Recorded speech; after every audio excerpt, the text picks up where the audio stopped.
There are 10 criteria that Sotheby's specialists consider when assigning prices to art, jewelry, wine, watches, and more.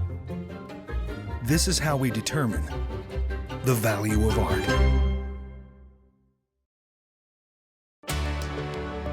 When we value a work of art, we have to understand the medium in which it was produced. Medium is probably the first thing that we look at. The medium is what the artist used to create the work. The different processes by which one expresses oneself. You see an increasing proliferation of artists using inventive and innovative media. Medium is a changing factor. Different parts of the world use different media at different times. You can paint on canvas, you can paint on panel, you can paint on different metals, you can paint on stone, pretty much anything. There tends to be a sort of unwritten hierarchy. Let's take, for example, a sculpture. The hierarchy would generally be a marble or a bronze. A marble would have to normally be something that is autographed, touched by the hand of the artist. A bronze typically is a cast of a model that was touched by the artist. A plaster has a lower value, however, because the plaster is the master model, it has a certain aura about it as well. In terms of sculpture, those are the traditional media, and they are very much the great majority. In terms of painting and drawing, oil on canvas is at the top of the hierarchy. Oil on canvas is one of the more durable media, so there's a practical aspect to medium. If you have an object that's made out of ephemeral materials that don't last, that of course can be a problem.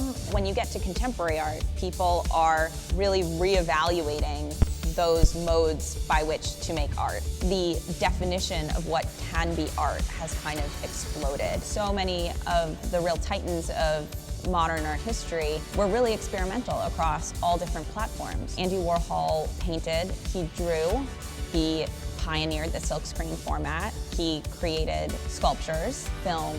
When an artist is so experimental and so expansive, there's kind of something for everybody.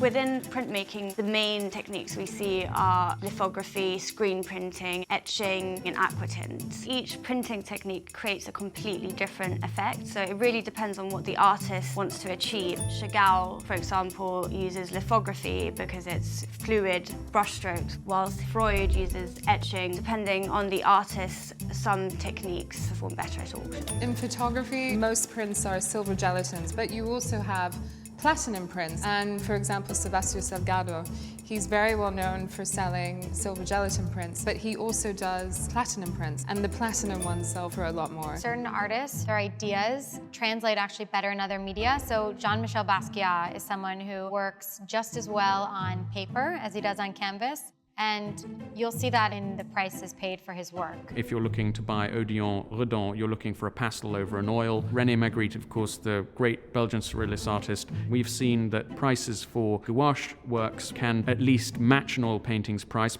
sometimes exceed it. Oils on canvas represent the more traditional repositories of value. More than a work on paper, a sketch is sort of affiliated with a work on paper. You think of it as something that's preparatory for an oil painting. And for some artists that's true, but for a lot of artists that's not true. And Degas is a perfect example. His skill as a draftsman, particularly when it came to using pastel and charcoal on paper, is really what sets him apart. The way that he captured movement is expressed better on paper with pastel than it would have been with oil. And therefore, they tend to be more valuable. People recognize that his excellence lies there, and the top price for Degas is work on paper.